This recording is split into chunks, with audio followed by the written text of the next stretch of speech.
¿Qué tal, marcianos? Continuando con nuestro avance, el tema que nos tocaría abordar hoy sería el signo lingüístico. Pero sin antes recalcarles que por favor se queden en casa, ya que en nuestras clases por un tiempo prolongado la estaremos llevando de esta forma virtualmente. Así que chicos, cuidémonos. Ya bueno, sin nada más que decir, pasemos al tema. Un gusto sería abarcar demasiado otros temas. Tenemos que estudiar. El signo lingüístico. Primeramente, para empezar, nos haremos esta pregunta, chicos. ¿Qué es un signo? Un signo vendría a ser, o es todo aquello que dentro esconde un significado. O sea, el signo es una representación convencional de la realidad. Pero ¿por qué convencional, profe? Esa palabra, chicos, convencional, significa que tiene que haber un acuerdo, un pacto entre los pertenecientes a la comunidad lingüística. O sea, que para dar un significante a un significado determinado, o sea, un significado X, por parte de nosotros, que somos los hablantes, debemos establecer un acuerdo para nombrar a dicho objeto, el cual tiene que ser aceptado o debe ser aceptado por la comunidad de hablantes o la comunidad lingüística. Ahí es donde se establece la convencionalidad. Un ejemplo sería, chicos, dirijan su vista hacia la puerta, chicos. En un inicio eso no se denominaba puerta. Entonces, ¿cómo se denominaba, profe? Es un poco largo, es el significado de puerta, chicos. Es la apertura que permite acceder al interior del lugar para mantener la privacidad, o que se usa para mantener la privacidad de una persona o de cualquier ser. Parece largo, es un poco tedioso recordar todo eso. Entonces reunieron un grupo de científicos, científicos, un grupo de lingüistas, y acordaron entre ellos que ese objeto tendría que tener un nombre específico, allá no está mencionando todo lo anterior dicho. Entonces decidieron llamarlo puerta. Así es como se hace nace una nueva palabra. Entonces, todas las palabras que tú conoces se han creado de esa forma, chicos. Entonces eso es lo que nos dice que es un signo, es todo aquello que dentro esconde un significado. También podemos decir que es aquello que llega a ser percibido por alguno de nuestros sentidos y nos produce una idea en nuestra mente. O sea, un signo es toda clase de objetos, acciones o fenómenos que nos genera, ya sea por naturaleza o por convención, una imagen que simboliza o reemplaza o representa a otro elemento, a un elemento de la realidad, chicos. Eso es un signo, chicos. También podemos, como les había mencionado, el signo es una forma de representar la realidad, chicos. Pongamos un ejemplo. Ahí podemos apreciar una S en medio de un círculo de color amarillo que se encuentra en medio de cualquier lugar. ¿Esto qué nos dice? Que este es un lugar seguro en caso de sismos. Entonces mira, sin necesidad de una palabra, sin necesidad de algo más, eso ya nos está dando un significado concreto. Entonces, yo no puedo ir y cambiar ese significado para ustedes. Entonces eso viene a ser un signo, chicos, que simboliza lo mismo para todas las personas de una comunidad lingüística o bien caso del mundo, chicos. Ese es un signo lingüístico. Bueno, un signo, perdón, no un signo lingüístico, un signo. O sea, acá podemos apreciar que el signo nos produce la idea de una zona segura. Ahora, en la lingüística, chicos, va a ser todo aquello va a ser toda aquella relación que guarda o gira en torno al lenguaje. Todo lo que tiene que ver con el lenguaje, en base a los signos, eso va a ser lo que es el signo lingüístico, chicos.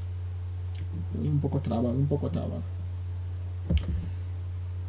Al signo podemos clasificarlo en el signo lingüístico y el signo no lingüístico. El signo lingüístico está formado netamente por las palabras, chicos. No va a haber otro tipo de código en este signo. Todo es código lingüístico, código verbal, todo está formado por palabras. O sea, palabras orales o bien caso escritas o audiovisuales, que las podemos encontrar en un video. Eso es el signo lingüístico, chicos. Y el signo no lingüístico va a ser lo contrario al signo lingüístico. Si el signo lingüístico está formado por palabras, el signo no lingüístico va a estar formado no por palabras, sino va a estar formado por indicios, símbolos, iconos, gestos. Bueno, acá en gestos hay una pequeña controversia. Algunos lingüistas sugieren que los gestos pertenecen al signo lingüístico, ya que todo gira en base a las palabras. Los gestos que hacemos giran en base a las palabras, todo eso. Pero para nuestra universidad, chicos, los gestos lo vamos a considerar como signo no lingüístico, chicos. Entonces, el tema que vamos a tocar hoy día se denomina el signo lingüístico. Es lo único que nos interesa ahorita. El signo lingüístico es la asociación inseparable de una idea o concepto con una forma sonora o escrita, que viene a ser el significante. O sea, un signo lingüístico es la realidad que puede ser percibida por el hombre mediante los sentidos y que refiere a otra realidad que no está presente. Ahora, el signo lingüístico, chicos, combina al significado, o sea, el concepto, con su significante, que está basado en una imagen de tipo acústica. Ahora, acústica puede ser escrita o oral, no hay problema en eso. Y el signo lingüístico se presenta como una entidad de dos planos. Un significado que viene a ser el contenido, o sea, el concepto o idea que se encuentra en la mente. Y el significante que viene a ser la cadena de sonidos o grafías que representa una idea. O sea, el significante es la expresión. El significado es el contenido y el significante es la expresión que va a nombrar a ese contenido. Ejemplo, ahí está. Ahí podemos ver la mesa. Esa imagen o ese significado, o sea, la mesa va a ser igual para todas las personas del mundo. ¿Qué es lo que va a cambiar?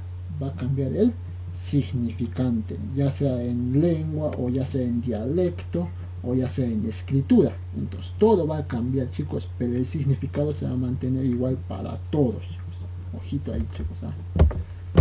El significante es el conjunto de sonidos o letras que componen la palabra mesa, y el significado va a ser la imagen mental, idea o concepto de esa mesa. Ahora, te los recalco o te los repito, marciano, para que no te olvides. El significado es el contenido, o sea, la imagen que se encuentra en nuestra mente, que fue generada por un significante. Ahora, el significante va a ser la expresión que va a nombrar al contenido. Ojito, chicos, ojito, chicos, ojito. Ahora, el signo lingüístico forma parte del código lingüístico, o sea, también conocido como el lenguaje verbal. Ahora, ¿quién lo ha estudiado al signo lingüístico? Fue este marciano, o sea, este marciano llamado Ferdinand de Saussure. No sé, Saussure, Saussure, no sé cómo se pronunciará ella. Bueno, ustedes pronuncienlo como quieran. Y este signo lingüístico se encuentra en el libro de este fulano, en el curso de lingüística general, así se llama el libro, curso de lingüística general, escrito por Ferdinand de Saussure. Este fue el autor que desarrolló el signo lingüístico, chicos. Ahora, como todo objeto de la realidad tiene sus características, el signo lingüístico también posee sus características. ¿Y cuáles son las características del signo lingüístico? Uno, marcianos, uno. La primera característica, la mutabilidad. Mutar proviene el mutable proviene de la palabra mutar o mutación, que significa cambio, evolución, dinamismo. Entonces, como sugiere su significado, el signo lingüístico va a evolucionar, pero esta evolución no se va a dar de hoy para mañana, se va a dar en largos periodos de tiempo. Pero ¿por qué varía? Aunque mira, chicos, incluso acá hay una contradicción todavía. El signo lingüístico, al igual que la lengua, son entidades inmutables. ¿Pero por qué son inmutables? Puesto que su carácter hereditario, o sea, que se transmite de generación en generación, hace que en ella, o sea, en el signo lingüístico, no se produzcan grandes cambios, lo cual asegura su perdurabilidad, o sea, se va a permanecer intacto por un largo periodo de tiempo. Y si va a haber cambios, chicos, va a haber pequeños cambios, diminutos cambios. Entonces, si no hubiera estos cambios, chicos, se estaría hablando de una lengua muerta. Ahí es donde entra la mutabilidad, puesto que aunque no haya grandes cambios, suceden algunos mínimos y no tan comunes, pero que se dan en largos periodos de tiempo. Ojito, chicos, el cambio se ocurre en largos periodos de tiempo. Por ejemplo, hagamos la palabra hecho, que significa acontecimiento. Esta palabra hecho toma un diferente contexto cuando lo usamos en términos jurídicos, o sea, en un gobierno de hecho. ¿Qué es un gobierno de hecho? Un gobierno de hecho viene a ser aquel que no tiene título jurídico por causa de un golpe de estado, una devolución, o sea, no es reconocido legalmente por el Congreso. Ese es un gobierno de hecho. Solo a eso hagamos la palabrita hecho, que se encuentra en nuestro ámbito jurídico. Esta palabrita hecho, chicos, proviene o tiene su origen remoto en la palabra factum, que es originaria de la lengua latina, o sea, de la romana. Esta palabra factum pasó un periodo de tiempo, comenzó a cambiar, ya no era factum, ahora se volvió facto, pero nuevamente esta palabra comenzó a cambiar y después se escribió de esta forma, feito, no feito, feito, y nuevamente siguió cambiando y se volvió fetzo, y de ahí hasta nuestros días, que se denomina hecho. Ese cambio se da en el eje diacrónico. ¿Por qué diacrónico? Porque sí, en aquí está presente el tiempo, como ustedes sabrán, cronos, tiempo. Entonces en este eje sí está presente el tiempo, contrario del otro eje, el eje sincrónico, o sea, sin tiempo. En ese eje sincrónico todo se da en el momento. Pero para eso pasemos a la inmutabilidad del lenguaje, chicos, del signo lingüístico. Pero ¿por qué es inmutable? Pero tú te estabas preguntando, profesor, mutable e inmutable a la vez. Ya te lo había dicho anteriormente, chicos. En sí el signo lingüístico es inmutable porque en cortos periodos de tiempo no presenta cambios. Sin embargo, es mutable cuando en largos periodos de tiempo sí va a variar, como lo anteriormente he dicho, chicos. Ahora, ¿por qué es inmutable? Nuevamente te lo recalco. El signo lingüístico no puede ser cambiado drásticamente por los hablantes, o sea, por nosotros. No podemos cambiarlo del día o de hoy para mañana, porque si no estaríamos alterando o impidiendo su papel comunicativo. O sea, el significante sí o sí, chicos, está ligado al significado. El hombre, o sea, nosotros, no podemos decidir cambiar arbitrariamente un significante, porque si lo hacemos estaríamos alterando el cómo entienden las demás sobre el significado determinado. Pero para poder cambiarlo tenemos que llegar a un acuerdo entre todos los de la comunidad lingüística. Si no, no podemos cambiarlo. Por eso es inmutable, chicos. O sea, en cortos periodos de tiempo el lenguaje o el signo lingüístico no va a cambiar. De hoy para mañana no va a cambiar, ni siquiera en estas semanas. Va a cambiar en largos periodos de tiempo. De ahí es donde viene la palabra mutable o la característica de la mutabilidad, chicos. Ojito con esas dos características. Siguiente característica, la linealidad o lineal en el signo lingüístico. ¿Por qué es lineal el signo lingüístico? Porque el signo lingüístico, chicos, está formado por una sucesión de unidades que aparecen una tras otra en el tiempo y no pueden ser percibidas simultáneamente. O sea, esta característica responde a la naturaleza acústica del significante. O sea, la secuencia sonora se desenvuelve secuencialmente en el tiempo. Vamos a pronunciarlo primero, por ejemplo, en la palabra marciano. Primero está la M, después está la A, la S, la C, la I, la A, la N, la O. O sea, todo está en un determinado tiempo. No podemos pronunciar las letras en el mismo tiempo. ¿Por qué? Porque si no, no lograría entenderse el mensaje. Y además, es algo imposible. A ver, pronunciarlo la M y la A en el mismo momento. No se puede, marciano, no se puede. Entonces, veamos un ejemplo. La palabra cartelera. Primero se pronuncia la C, luego la A y así sustantivamente hasta la última A. Pero como ya te he dicho, si nos respetamos esa linealidad, o sea, primero la C, después la T, así, el mensaje nunca o no se va a lograr entender. Entonces, por eso el signo lingüístico es lineal, chicos. Siguiente característica. Es arbitrario. ¿Por qué el signo lingüístico es arbitrario? Aquí entraría lo que viene a ser la inmutabilidad y la mutabilidad del lenguaje, del signo lingüístico. ¿Por qué es arbitrario? Porque aquí se llega a un acuerdo, un pacto entre todos los de la comunidad lingüística para dar un significante a un determinado significado.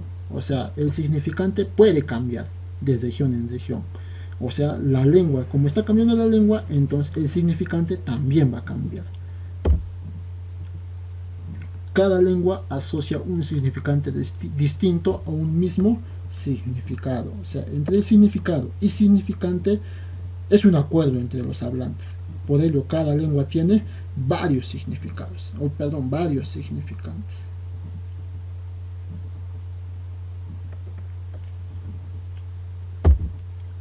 Para un significado existen varios significantes, chicos. Varios significantes en diferentes lenguas. Tomemos ejemplito al gato. Este marciano, este gato, en una lengua diferente se le dice chat. En otra lengua se le dice gato. Bueno, gato, ¿cómo se pronuncia eso? Gato. De ahí en nuestra lengua se pronuncia gato. En otra lengua es cat. De ahí cat. En otra lengua y en otra lengua sería neko. Se están dándose cuenta, chicos, que el significante está variando, pero esos significantes solo tienen un solo significado y que es universal para todos los del mundo. Por ejemplo, chat se dice en el francés, chat. Gato se dice en el italiano, gato en nuestra lengua, en la española, katze en la alemana, cat en el inglés y neko en el japonés. Entonces está habiendo un cambio, chicos. Hay varios significantes, pero un solo significado. Ojito, chicos, ojito. Siguiente. ¿Por qué el lenguaje es... sigo con lenguaje, oye. ¿Por qué el signo lingüístico es doblemente articulado? ¿Cómo lo dice su nombre? Y no nos compliquemos. El signo lingüístico va a tener dos divisiones, o sea, una palabra se puede dividir de dos diferentes formas. La primera forma es la división, o sea, la primera articulación. En la primera articulación vamos a dividir en lo que son los monemas. ¿Y qué es un monema? Es la unidad mínima significativa de una lengua. O sea, esta es la división en unidades mínimas significativas, que son llamadas los monemas, que sí tienen significado. Ahora, los monemas pueden ser de dos tipos: el lexema, que viene a ser la raíz de la palabra, esa parte de la palabra que no va a cambiar, o sea, que al momento de conjugarla, esa parte de la palabra se va a mantener intacta, igual para todas las conjugaciones. Ese viene a ser el lexema y tiene su significación plena, o sea, tiene un significado propio. Y siguiente, el morfema. Morfema proviene de morfología, y como tú ya sabes, la morfología estudia los cambios. Entonces, si estudia los cambios, la morfología, y morfema proviene de esa palabra, entonces podemos decir que el morfema es la parte variable de la palabra. Pero a diferencia del lexema, este de acá tiene significación gramatical. ¿Por qué significación gramatical? O sea que va a tener un significado en un determinado contexto. O sea, necesita de las otras palabras para poder tener un significado. Si no, no tendría. Por ejemplo, a ustedes, marcianitos. Esta palabra marcianos la conjugamos. Marciano, marcianito, marcianazo, marcianote. ¿Cuál es la parte de la palabra que no está cambiando? Es marciano, ¿no? De ahí va a salir todas las demás palabras o las demás conjugaciones. Entonces, esa parte invariable de la palabra, ¿cómo se le denomina? Esta es la raíz o lexema. Ahora, las partes variables o los morfemas. Tenemos el id, que viene a ser el diminutivo, el o, que representa al género, y la s, que representa al número. Entonces, marcian vendría a ser el lexema, y la id, que es el diminutivo, la o, que es el género o que representa el género, y la s, que representa el número, vendrían a ser los morfemas flexivos, o los morfemas, ¿no? Porque están cambiando esa parte de la palabra. Esa es la primera articulación, chicos. La segunda articulación vendría a ser la división, que se da en unidades irreductibles, o sea, que ya no se pueden dividir más, que carecen de significación. O sea, la última de las divisiones, o letra por letra, ya no tienen significados propios, y estos son llamados los fonemas. ¿Y qué es un fonema? El fonema viene a ser la unidad mínima de la fonología, también llamado la unidad distintiva de la palabra, porque gracias a este fonema podemos diferenciar una palabra de otra palabra. Ejemplo, beso con peso. En ahí, ¿dónde está cambiando esto la palabra? En la P con la B de buzo. Entonces, mira, una simple palabra puede cambiar, una simple letra puede cambiar todo un significado. Entonces, este es un fonema, la unidad distintiva de la palabra. Ahora, a la unión de varios fonemas, esa es la palabra, o la palabra surge de la unión de varios fonemas. Ojito, chicos, ese es un fonema, pero ya lo estaremos tocando más a profundidad en los próximos temas que vienen, chicos. Si es que pueden, van investigando más de eso. Ahora, por ejemplo, marcianitos, nuevamente a ustedes. Esta palabra ya no lo vamos a dividir en unidades significativas, sino vamos a dividirlo en unidades sin significados. Ahí lo tenemos: la M, la A, la S, la C, la I, la A, la N, la I, la T, la O, la S. Cada letra por sí sola no tiene un significado. Necesitan unirse con varias de esas letras para poder recién adquirir un significado.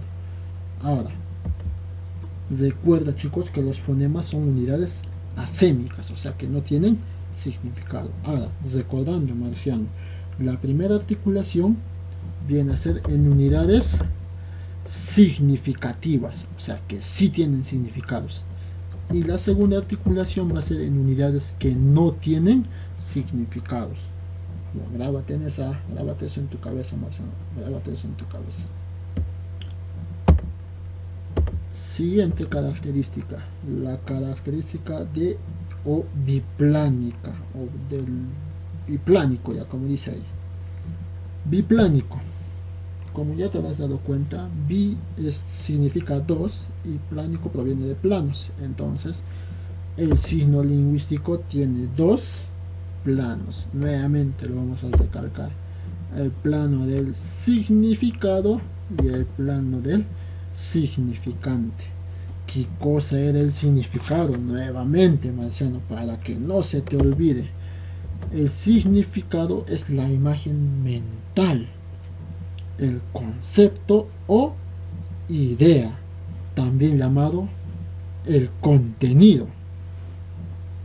Y el significante va a ser la imagen acústica de la idea o los sonidos que genera el significado. Esos sonidos pueden ser escritos o bien caso orales. Entonces el significante va a ser la expresión que nombra al contenido. Nuevamente, el significado es el contenido y el significante viene a ser la expresión que nombra al contenido. Ojito, Marciano, ojito. Ya creo con eso ya te quedó claro qué cosa es el significante y qué cosa es el significado. No creo que ya te olvides. Ahora, pasemos a lo que viene a ser el signo no lingüístico. Y como ya lo habíamos dicho antes, el signo no lingüístico no está formado por palabras. En acá van a intervenir muchos otros factores, otros códigos. Pueden ser códigos de imágenes, de sonidos o hasta gestuales. El signo no lingüístico, ya. ¿Qué es el signo no lingüístico? No está formado por palabras, o sea, es aquel que está integrado por un sistema o un código que no es de categoría lingüística, o sea, que no pertenece al ámbito de las palabras. El signo lingüístico, al contrario que el signo lingüístico, es interpretado de manera global y no solo por una comunidad lingüística como lo es el signo lingüístico.